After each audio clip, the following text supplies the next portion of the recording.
Стадион. Емисија за вашата вистина. Во моментот имаме две многу интересни истражувања. Едното е скринингот, односно истражувањето со кое што сакавме да процениме колкав процент од популацијата на град Скопје имаат прележано COVID-19 преку антитела. Така што ние врбувавме доброволци, случајни минувачи на повеќе локации во Скопје и собравме случаен избор и собравме околу 1000 испитаници. Се уште се во тек анализите на самите податоци, но од првичните податоци што ги добивме и резултати е дека околу 30% од популацијата на град Скопје имаат антитела и тоа значи дека во одреден момент во минатото пред тестирањето дошле во контакт со вирусот и биле болни. Некои од тие знаеа, понатаму според прашалникот дека биле. Дали сте прележали или не? Да, и со самото учество тие пополнуваат прашалник во кој што собираме информации за тоа какви симптоми, дали имале симптоми, дали прележале или не прележале. И забележавме дека одреден дел кој што и немале симптоми или пак имале некои симптоми, а пак не се тестирале, пак и кај нив има антитела. Така со ова можеме и секако со сигурност коментираме дека 30% во Скопје имаат прележано, но Скопје бидејќи е репрезентативен град, бидејќи од цела Македонија се меша, да. Да, и е најголем град, можеме и да направиме некаква претпоставка дека и на територија на Македонија да се е тој процентот. Но тоа е сепак претпоставка, овде можеме од истражувањето да коментираме само за град Скопје. А другото истражување што го правиме е во однос на вакцините, каде што испитуваме пред првата доза на вакцина, во овој случај Pfizer, кај здравствени работници.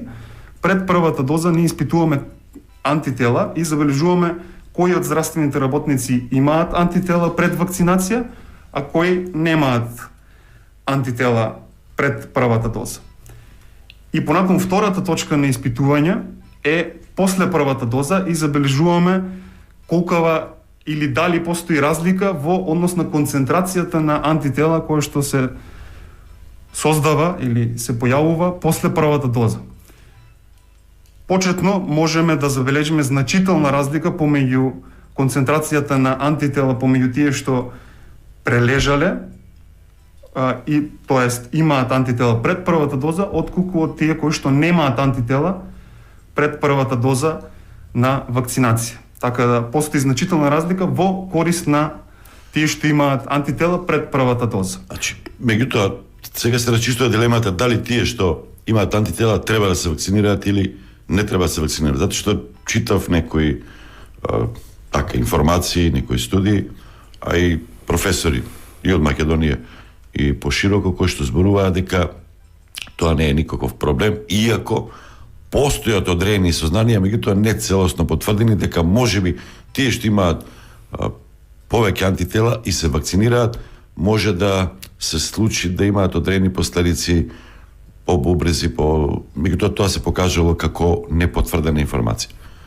Точно таа информација е непотврдена и секако тие што имаат прележано COVID-19 може да се вакцинираат и во целиот свет препораката е да се вакцинираат, затоа што сепак истражувањата и научниците се уште не се доволно сигурни за имунитетот кој што се создава по природен пат, а постојат пак повеќе информации во однос на тоа каков имунитет се создава со вакцината.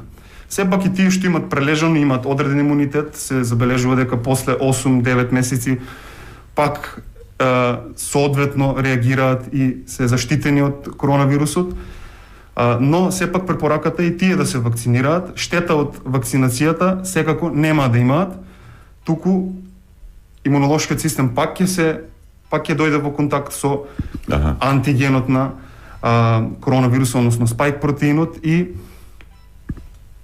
на еден начин пак ќе се тренира и дополнително ќе биде спремен понатаму во иднина за пак соочување. да со соочување со се појавиле илјадници варијанти до сега. Но тие промени кои што настануваат не се доволно значени, барем до сега не се доволно значени да предизвикуваат многу поразлична клиничка слика во однос на првобитниот почетниот сој. Овие што се појавени британскиот сој, бразилскиот, јужноафричкиот, тие исто така не се доволно значајно променети во однос на почетниот, но тие се најпопуларни и најмногу истражени во однос на нив. Се прават се уште студии, може би се забележува кај некој од нив дека инфективноста е поголема, бидејќи имат поголем афинитет, односно подобро се поврзуваат за рецепторите на клетките на респираторниот систем, но сепак не постои се уште аларм за поголема опасност од овие варијанти во однос на првобитната варијанта или првобитниот коронавирус кој што сега настана. дека британскиот е поопасен, побрзо се шири и дека предизвикува потешка клиничка слика или Но тоа се уште поголема постојат, смртност. да, се уште постојат студии за тоа, се уште не е докажано, тоа дека е поинфективен, можеби постојат повеќе докази за тоа, но дека смртноста е поголема, се уште не постојат одредени цврсти докази во однос на тоа. Но како и да е, превенцијата за првобитниот, како да кажеме, коронавирус и овие варијанти е иста. Односно, маски, социјална дистанца, лична хигиена и секако понатаму и вакцинација. велат ако дојде тој јужноафриканскиот или бразилскиот, па имало и некој њујоршки, дури тогаш сме го обрале Бостонот.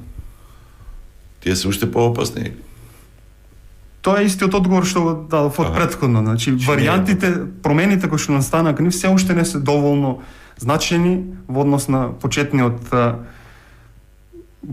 варијанта на коронавирус за да предизвика одреден аларм. И како што кажав, вакцините се овде за понатаму да спречиме. Вакцините ги покриваат сите тие соеви за сега. Постојат, ги покриваат и се уште постојано постојат студии кои што ја на еден начин истражуваат ефикасноста на вакцините спрема тие соеви. Например, вакцината на Pfizer веќе докажа дека е ефективна за јужноафриканскиот, за британскиот сој, се прават студии понатаму за другите варијанти. Може би ефективноста ќе биде помала, но сепак пак ќе постои одредена заштита која што би била секако добро дојдена за секој граѓанин понатаму што е вакциниран. И ќе биде веројатноста за инфекција и за сериозна болест би била многу мала. Докторе, зошто некои луѓе ќе се заразат со COVID-19, после месец-два прават многу антитела или организмот им произведува, некои немаат антитела. Како е можно тоа? Зависи од клиничката слика, а има и некои кои што релативно тешко поминуваат, меѓутоа и они имаат или многу малку или немаат антитела. Имунолошкиот систем на секој од нас си има свој правила, но исто така и е индивидуален за секој, неговата реакција е индивидуална.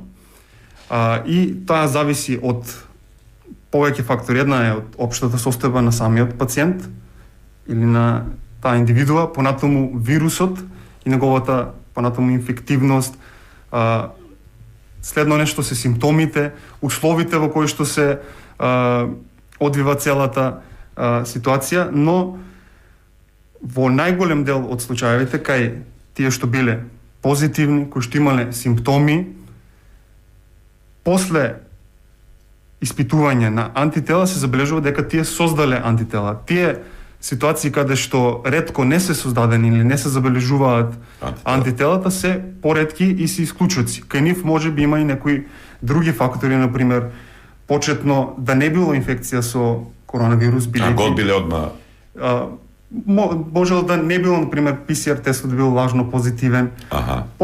Тие се исто така исклучително ретки, но тоа постои како опција. Понатаму, кај одредени пациенти или кај одредени индивидуи, инфекцијата, нашиот имунолошки систем се справува со вродениот имунитет, односно со оној првите Одговор. борбени линии кои што Првиот има одговор. првиот одговор, тој се справил доволно брзо и доволно ефективно со Без да има потреба. без да понатаму да го активира стекнатиот или поспецифичниот имун одговор. Ова представува сериозна болест со многу поголема смртност во однос на сезонскиот грип. И следно како сме се справувале со болестите, нели, кои што ни предизвикуваат нели, сериозни последици.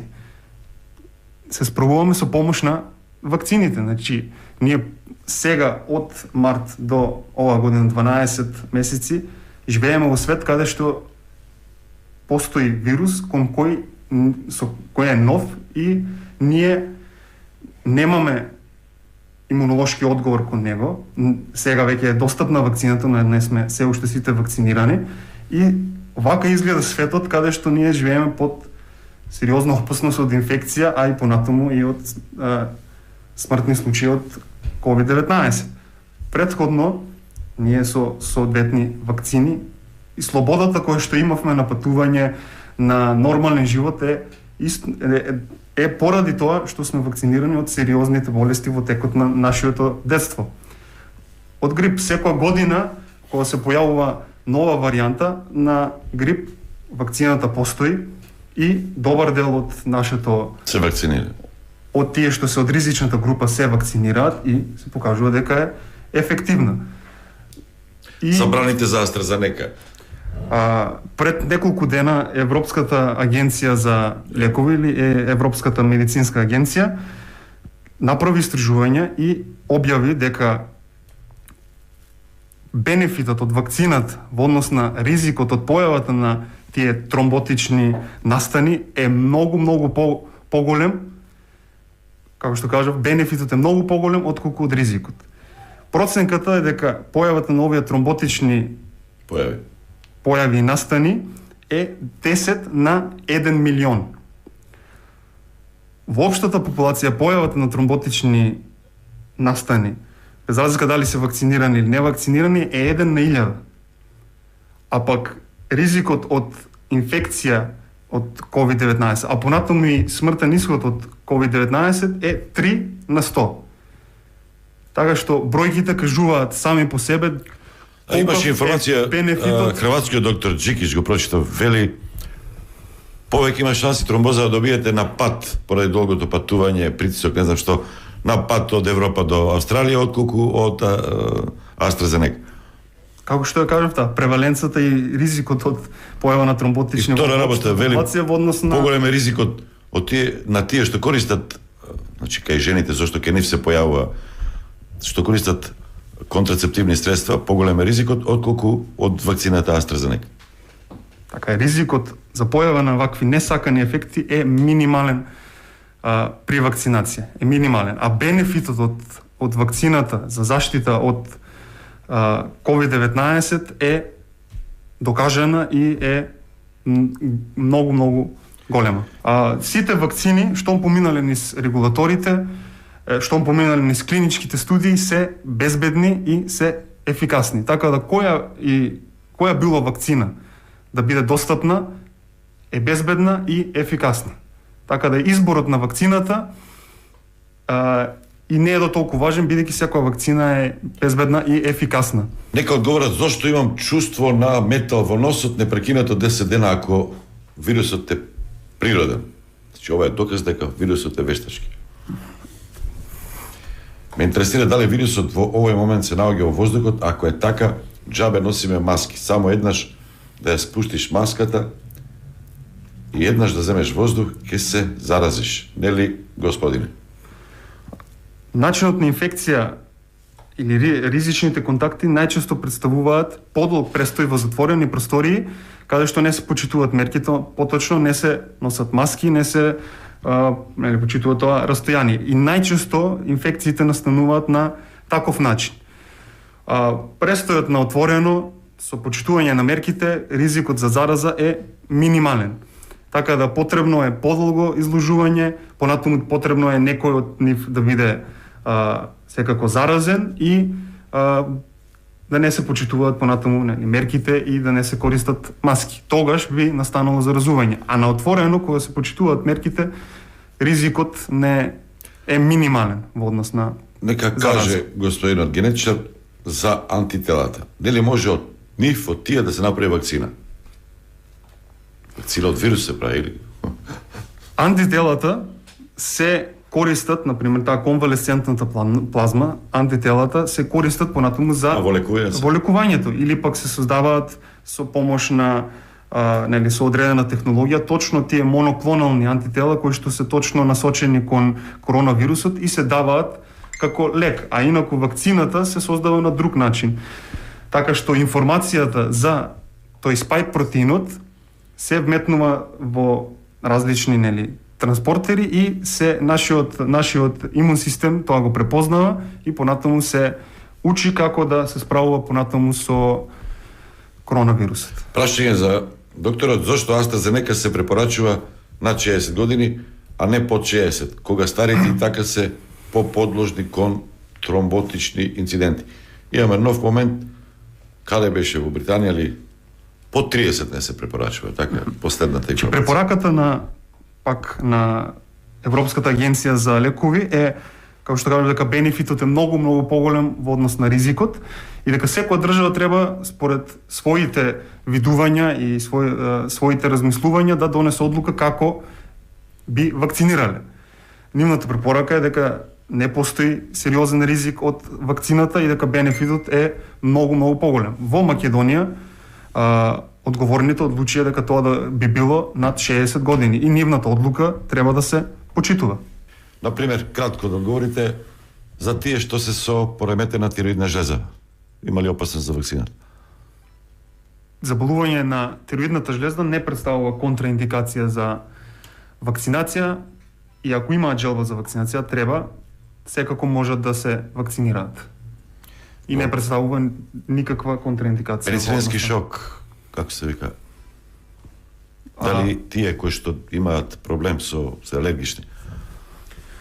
Тие што имаат алергии или претходно имале алергии кон одредени лекови или пак кон одредена храна или каква и да била алергија, не е контраиндицирано да се вакцинираат. Контраиндикација за вакцина представува некои од состојките, доколку се алергични, на некои од состојките од вакцините. Иако тие алергии исто така се многу ретки. Но сепак на крајот на вакциналниот пункт постојат и таму и доктори и тие што се обучени и им поставуваат прашалник. И во однос на нивните протоколи секој треба да се нагласи доколку постои таква минато заболување, односно анафилактична или алергиска реакција кон одреден лек, треба да биде напоменато и одлуката пак ќе биде таму на вакциналниот пункт дали е дозволено. Но во глобала алергија од друга природа не се контраиндикација за вакцинација. Во таа насока следното прашање, што мисли докторот за состојката полисорбат или што содржат вакцините ARN за луѓе со тешки алергии?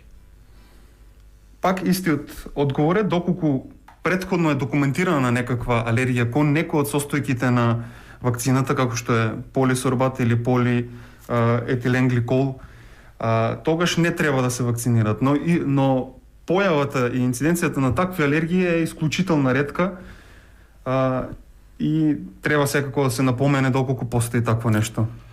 Зошто Светската здравствена организација забранила да се врши обдукција на починати од корона? Дали се крие нешто?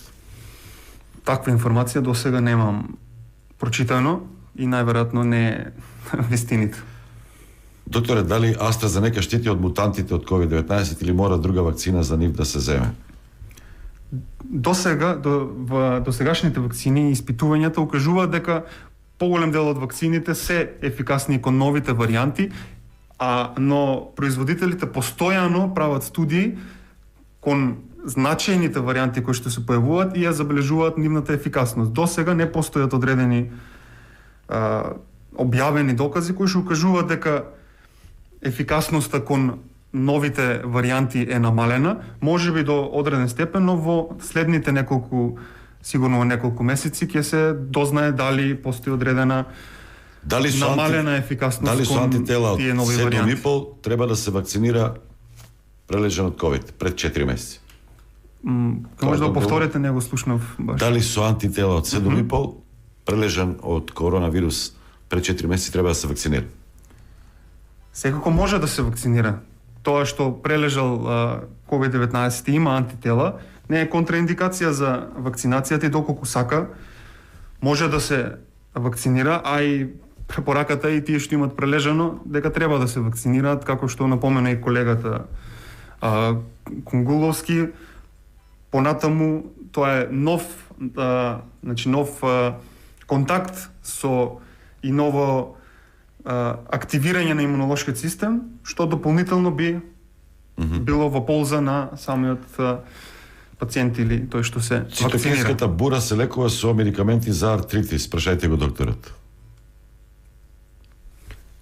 Цитокинската бура представува состојба во која што тие цитокините кои што се гласници се премногу, се во поголема концентрација и сигналот кој што се праќа до имунолошкиот систем е преголем, тоест не е оптимален и имунолошкиот одговор спрема тугиот агенс или вирусот е преголем и доведува до оштетување на органите. Тоа е многу непредвидлива бура, како да кажеме, и постојат соодветни терапии и протоколи кои што се обидуваат да го спречат и нормално и да го менаџираат, како што е бидејќи ова е зголемена воспалителна реакција, така да се користат антиинфламаторни или кортикостероидни, понатаму може да се користат и директни антитела кои што се врзуваат точно за тие цитокините кои што се поголема концентрација, како што е интерлеукин 6, и на тој начин со овие терапии се обидува да се спречи понатаму штетата. Може ли генетски да се испита таа некоја предодреденост лабораторски? Постојат бројни студии кои што го тоа анализираат и има одредени сознанија кои би биле тие гени, но имунолошкиот систем или во однос на инфективната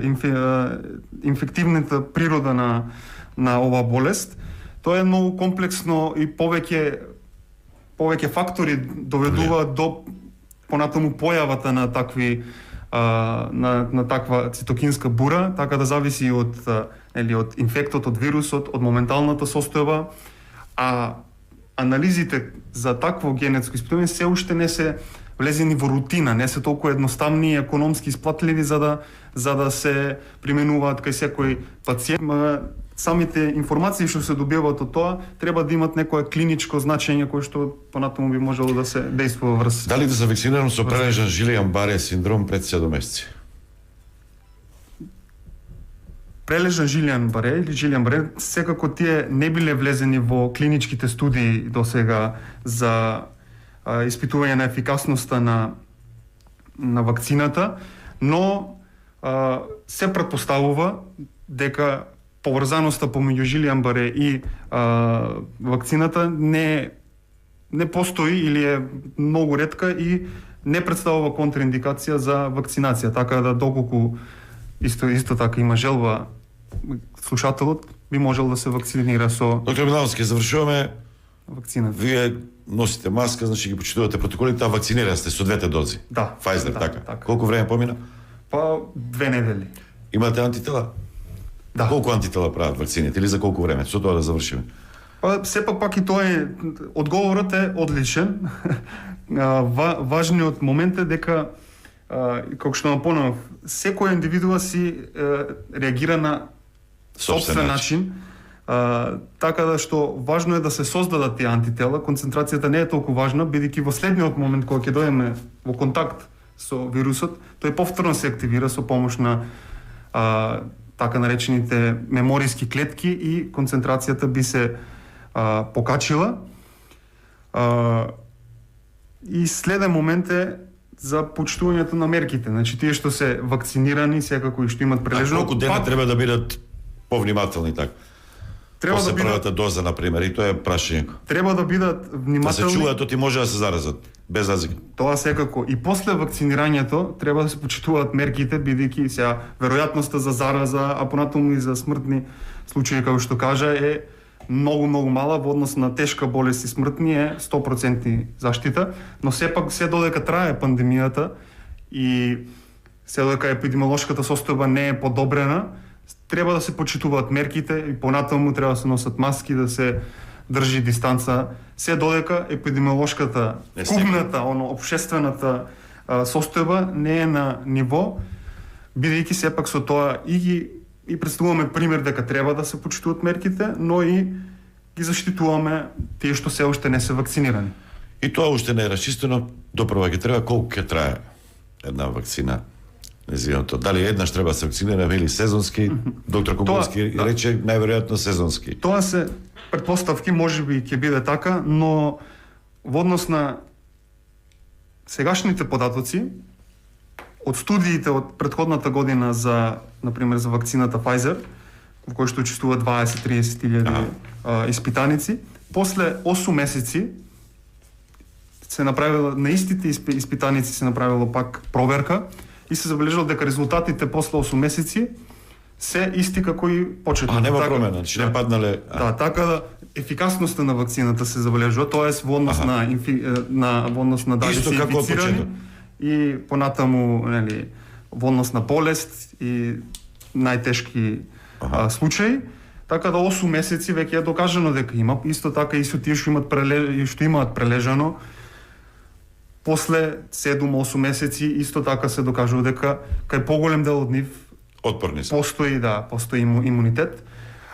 А претпоставките можеме ние да ние можеме да коментираме само за толку време колку што помина од пандемијата, нели. Коронавирусот се појави лани во март. Поминаа 12 месеци, така да ние можеме за волку да коментираме. Можеби би било сезонски, можеби понатаму ќе имаше една дилема, подолг период, така да многу голема бројка кажа, вашиот директор Петлички се кажа, многу е тоа како бројка повтор па што се заразиле во Македонија, тоа во цел свет нема толку.